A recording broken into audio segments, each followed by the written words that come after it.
In the United States, despite it being almost summer, a blast of Arctic air marched south across the eastern states, bringing winter-like temperatures to millions of people and even a confetti of snowflakes.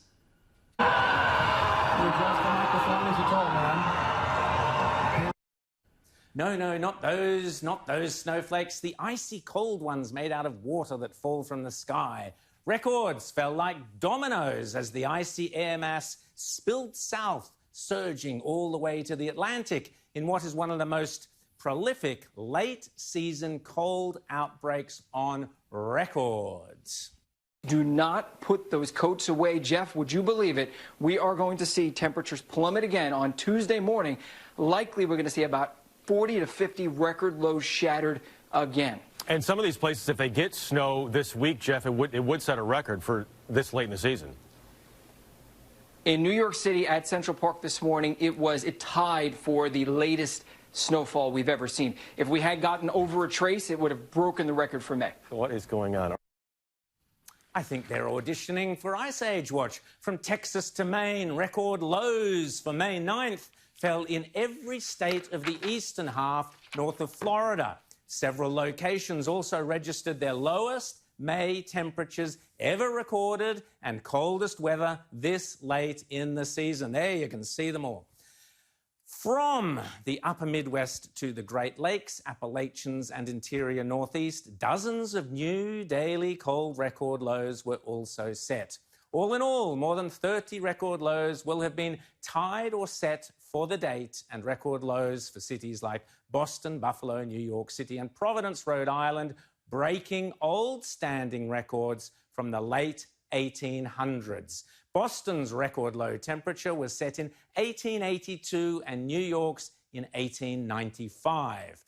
Detroit has also had quite the flashback to winter in the past week, breaking not one but 3 cold weather records. Like a broken record,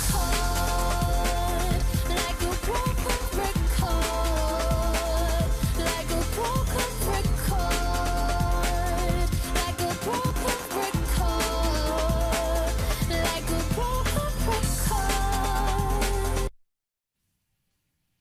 Fantastic. May 12th saw the lowest temperature ever recorded in Toronto on that day since weather records began in 1939, 81 years ago. And here in Australia, the weather system has brought cold May weather below zero in Victoria and New South Wales, with Melbourne shivering through its coldest day since October, Canberra its coldest in 50 years, and alpine regions in New South Wales and Victoria dropping as low as -5 degrees Celsius. So we have record-breaking cold weather in the northern hemisphere at the same time as we have record-breaking cold weather in the southern hemisphere. But it's very peculiar, this global warming, I tell you. Meanwhile, BBC Weather reports that Northern Ireland has just had its coldest May night in nearly 40 years. And in Memphis, not one but 2 cold weather records were broken last week. On May 9th, it hadn't been that cold since 1923. And on May 12th, Memphis Airport recorded the coldest high temperature in over 130 years. Must have been pretty cold if you were walking around in Memphis. If only I could end with a song that ties in with that story. Hang on. Walking in Memphis.